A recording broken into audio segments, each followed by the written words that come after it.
할렐루야, 주님을 찬양합니다. 오늘 신 하나님의 말씀 구약성경 사무엘상 1장 1절부터 8절 말씀입니다.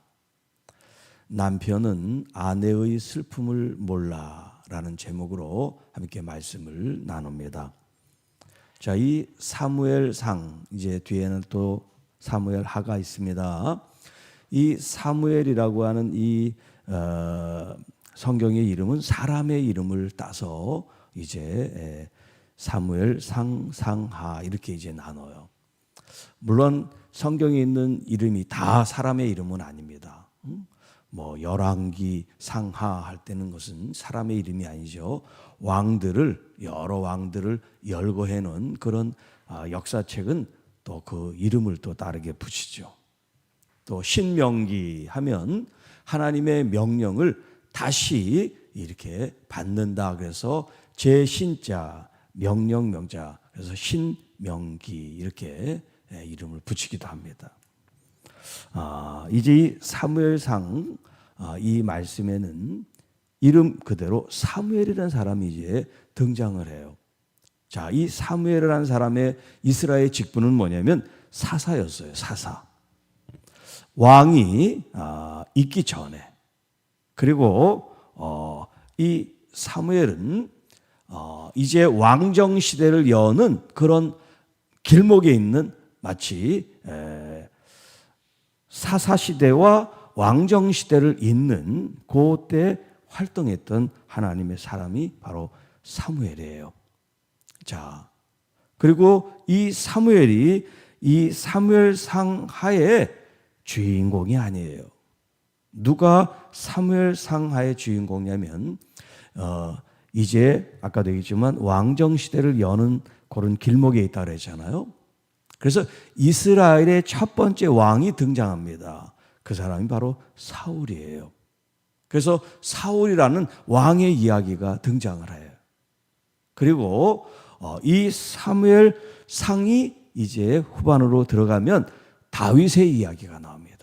다윗의. 그리고 사무엘하는 사무엘이라는 이름이 들어가 있지만 다윗의 이야기예요.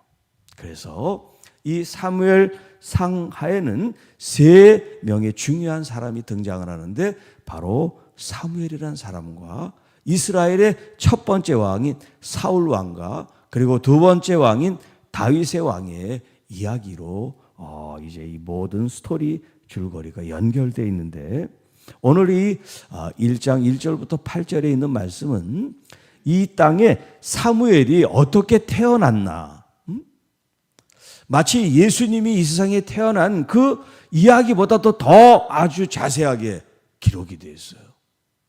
예수님의 그 태어나기 전 이야기가 마리아가 임신하고 뭐 몇 가지 이야기가 있지만 이 사무엘상처럼 이렇게 자세하게 나오질 않아요. 우리가 성경을 읽으면서 이 사무엘이 어떻게 이 세상에 태어나게 됐고 또 어떤 하나님의 임무, 명령을 받고 사역을 했는지를 이제 보면서 여러분 한 사람 한 사람들이 그리스도 안에서 하나님의 자녀로서 부름을 받은 사람으로서 내가 어떤 자세와 마음으로 하나님을 섬기고 또 말씀에 순종해야 되는가, 그런 관점에서 성경을 같이 살펴보도록 합니다. 자, 1장 1절에 여기 엘가나란 사람이 등장해요. 이 엘가나는 이제 앞으로 태어날 사무엘의 아버지가 되겠습니다. 자, 그가 이 에브라임 산지에 이제 살고 있는 사람이다. 이 에브라임이라는 지역은 이스라엘이 뭐 큰 그런 지역은 아니지만 그래도 가장 이 지파별로 12지파를 나눴을 때 이 에브라임이라는 지파가 제일 큰 지역적인 면적을 가지고 있었어요. 그래서 북왕국과 남왕국이 나누어질 때 이 에브라임이 가장 크고 중요한 역할을 했던 지파였어요. 이 에브라임이라는 이 이제 지파가. 그런데 그 에브라임에 살고 있는 사람이었다는 거예요. 자, 그에게 두 아내가 있었는데 그 하나는 한나라는 사람과 하나는 분인나라는 사람이에요. 여기 이제 한나라고 하는 이름은 사랑스러움 또 은혜스러움 이제 이런 뜻이 있어요. 반면에 분인나는 이 보배, 보석, 진주 뭐 이런 이제 뜻이 있는 사람이에요. 자, 그런데 이 엘가나에게 두 아내가 있는데 한나라고 하는 이 첫째 아내에게는 자식이 없어요. 그리고 둘째 부인 이 분인나에게는 바로 자식이 있었어요. 그러다 보니까 이 자식이 똑같이 있으면 모르지만 한 부인에게는 자식이 없고 한 부인에게는 자식이 있다 보니까 이 자식이 있는 분인나가 한나를 멸시하고 괴롭히는 일이 생겼어요. 자, 그리고 이제 해마다 이제 절기가 되면 하나님을 찾아뵙는데 어디에서 이제 이 제사를 드렸냐면 실로라는 곳에서 제사를 드렸어요. 3절에 보면 이 사람이 매년 자기 성읍에서 나와서 실로에 올라가서 만군의 여호와께 예배하며 제사를 드렸다 그랬죠. 이 실로라고 하는 지역이 아직 예루살렘 성전이 그렇게 준비되어 있지 않았을 때 초기 단계에 이 실로에서 하나님을 예배했습니다. 이 사사시대에. 그리고 그 당시 제사장은 누구였냐면 엘리의 두 아들, 우리가 너무나 잘 알고 있는 홈리와 비느하스라고 하는 사람이 당시 제사장으로 있었어요. 이제 뒤에 이 두 사람의 얘기도 나옵니다만, 자, 그때 가서 하겠습니다. 자, 하나님 앞에 이렇게 제사를 드리러 갈 때, 이 엘가나가 부유한 사람이었기 때문에 하나님 앞에 제사를 드릴 때 제물을 각자 사람에 맞게 풍성하게 하나님 앞에 제사를 드리도록 이제 주는데 5절에 보면 한나에게는 갑절을 주니 이는 그를 사랑함이라. 비록 자식은 분인나에게 있지만 더 사랑하는 아내는 누구냐면 한나였어요. 사랑함으로 하나님 앞에 드릴 제물을 분인나보다 배나 더 갑절이나 한나에게 줘서 하나님 앞에 예배하게 했다는 거예요. 자, 그러나 여호와께서 그에게 임신하지 못하게 하시니 여호와께서 그에게 임신하지 못하게 하심으로 그의 적수인 분인나가 그를 심히 격분하게 하여 괴롭게 하더라. 뭐 우리가 자세히 알 수는 없지만 남편이 자기보다 한나를 사랑하는 그걸 이제 이 분인나도 알겠죠.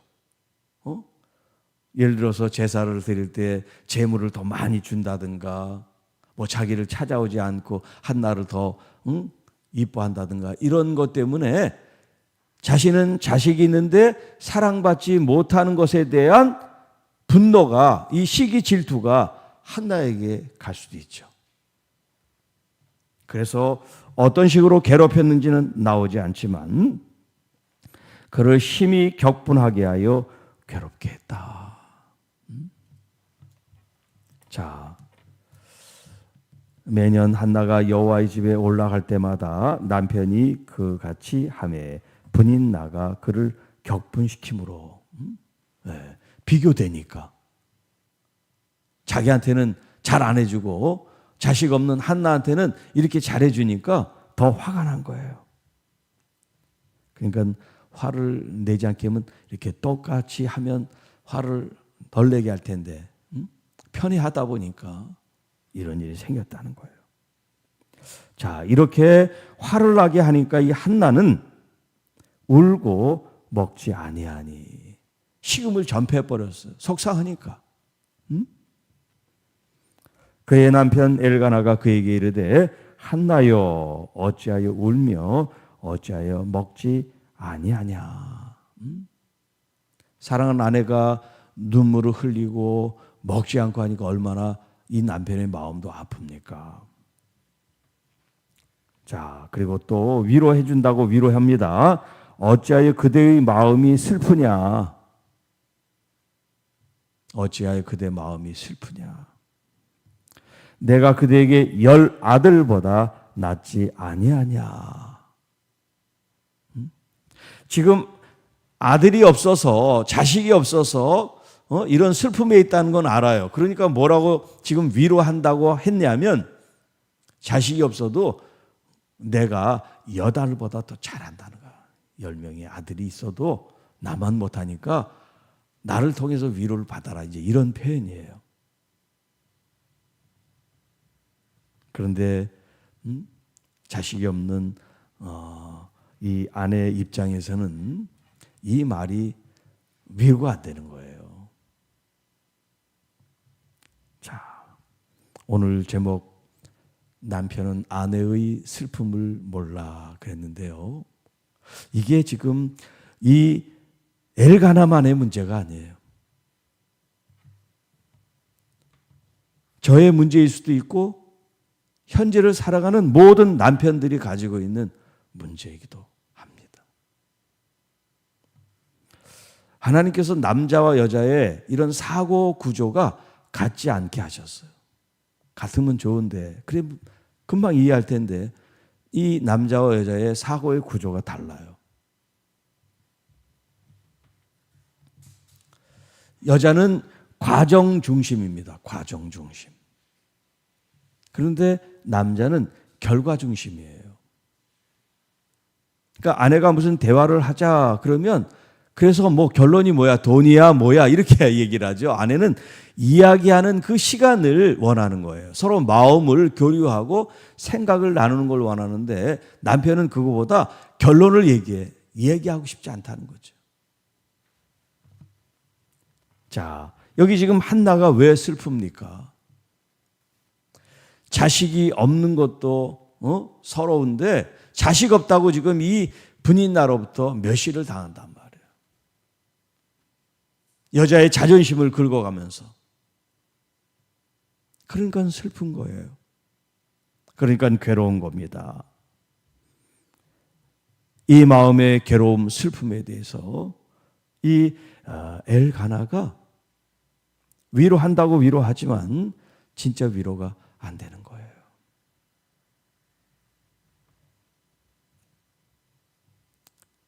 자, 그러면 아내의 슬픔을 어떻게 위로하면 좋을까요? 제가 이제 기도 요청을 받아서 어느 가정에 이제 우리 교인이 아닙니다.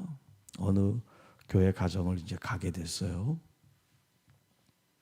그 남편은 이제 공직에서 이제 정년 퇴임을 하고 10년 정도 되신 분인데 이제 뇌암이 걸렸어요. 그래서 뇌암 수술을 받고 몇 달 있다가 이제 저를 이제 오라고 그래서 같이 이제 기도를 해줬는데 가서 들으니까 아내는 이 남편의 뇌암 걸리기 전 1년 전에 췌장암에 걸렸었어요. 이 부인이. 그리고 이제 1년 동안 췌장암 수술을 받고 있는 과정 중에 남편이 뇌암이 걸린 거예요.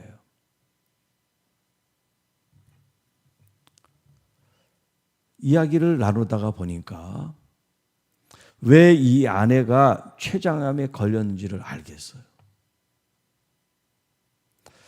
결혼 생활 45년 동안 이 남편은 공무원 고위직에 있었는데 이 아내의 말을 한 번도 들어준 적이 없대요. 한 번도. 그래서 제가 물어봤어요. 왜 아내 말을 한 번도 안 들어주셨냐? 그랬더니 이 남편이 하는 말이 자기 말이 옳기 때문에 들을 필요가 없다는 거예요.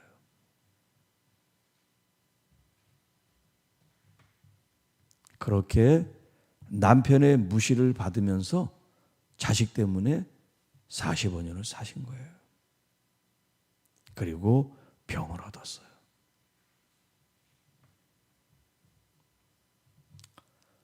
여러분, 부부가 살면서 서로를 위해주고 행복하게 사는 게 이게 가정생활, 부부생활인데 우리는 서로에게 이렇게 스트레스와 또 어떤 그런 아픔과 상처를 주면서 아내를 이렇게 힘들게 하고 때로는 아내가 남편을 힘들게 하는 그런 가까우면서 이런 적대적인 관계를 할 때가 있어요.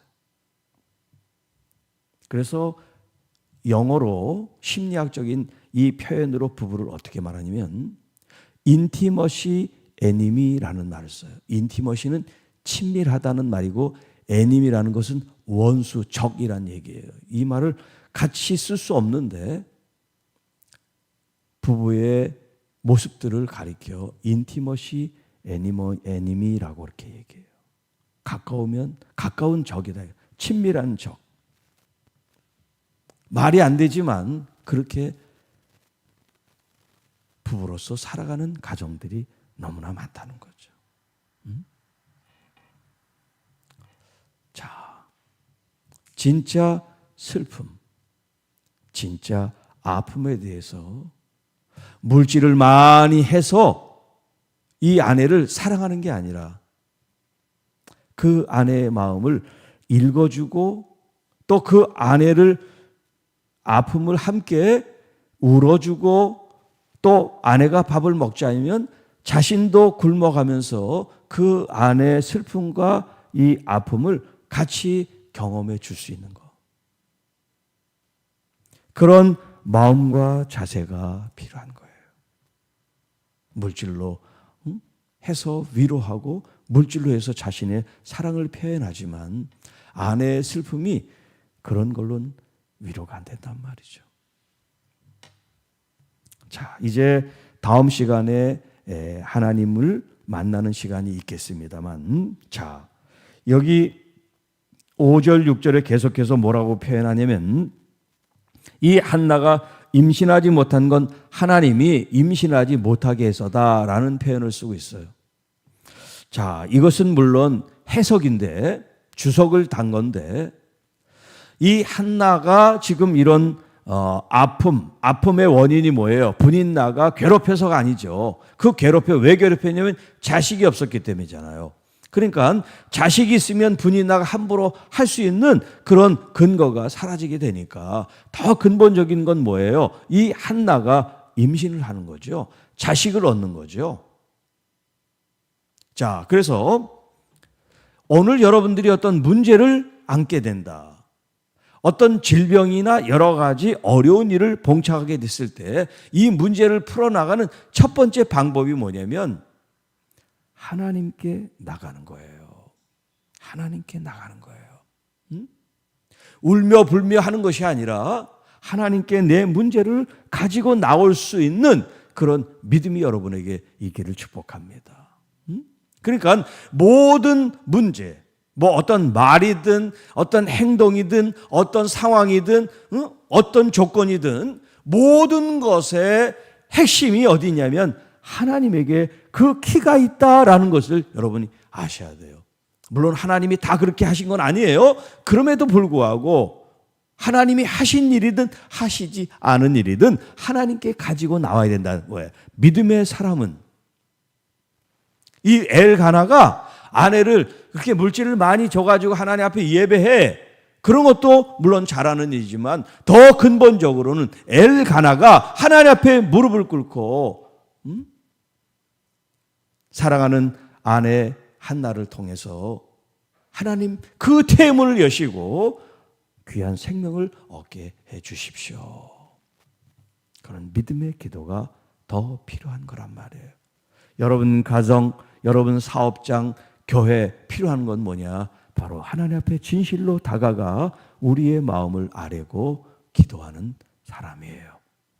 그러면 그 기도를 통해서 하나님께서 우리 마음에 하나님의 마음을 부어주시고 하나님의 뜻을 알려주시고 그 하나님의 뜻을 안 것을 가지고 우리가 순종해 나갈 때 내 뜻과 내 생각으로 일이 풀어지지 않는다 할지라도 감사하며 하나님이 원하신 그 길을 기쁘게 나갈 수가 있는 우리 모두가 될 줄로 믿습니다. 이 말씀을 듣고 있는 우리 남편들이 계시다면 오늘 아내와 진지하게 대화를 나누시기를 바랍니다. 정말 내 아내가 무엇을 아파하고 있는지, 무엇을 바라고 있는지. 그래서 그걸 가지고 부부가 함께 하나님 앞에 무릎을 꿇고 기도하십시오. 하나님, 그동안 내가 아내의 이런 아픔을 몰랐습니다. 진심으로 회개하고 또 사랑함으로써 하나님이 우리의 그 깨어지고 상한 가정들을 다시 회복시키시는 그의 은혜가 넘치시기를 주님의 이름으로 축복합니다. 기도하겠습니다. 하나님 아버지, 감사합니다. 오늘 우리에게 주신 말씀을 통해서 가정을 돌아보고 또 가장 가까운 아내와 남편, 자녀들, 교우들의 아픔과 상처를 우리가 서로 보듬어주고 위로해주고 또 가장 근본적이고 가장 중요한 하나님 앞에 우리의 사정과 문제와 또 우리의 갈망과 소원을 아뢰는 기도하는 하나님의 자녀들, 기도가 살아있는 교회, 기도하는 우리 모든 성도들이 되게 하셔서 하나님의 거룩한 뜻이 교회와 가정과 이 민족과 사회 안에 임할 수 있도록 하나님의 뜻을 구하고 하나님의 마음을 구하는 남편들, 아내들, 하나님의 가족들, 성도들이 되게 하옵소서. 오늘도 우리 주님의 음성에 귀를 기울여 우리 가운데 누가 아픈지, 누가 마음의 상처를 받고 있는지 서로를 돌아보며 서로 기도해주고 위로해주고 격려해주는 진짜 좋은 교회, 사랑이 넘치는 교회, 은혜와 긍휼이 넘치는 교회가 되게 하옵소서. 이 모든 말씀 우리를 구원해 주신 우리 구주 예수님의 이름으로 감사하며 축복하며 기도하옵나이다. 아멘.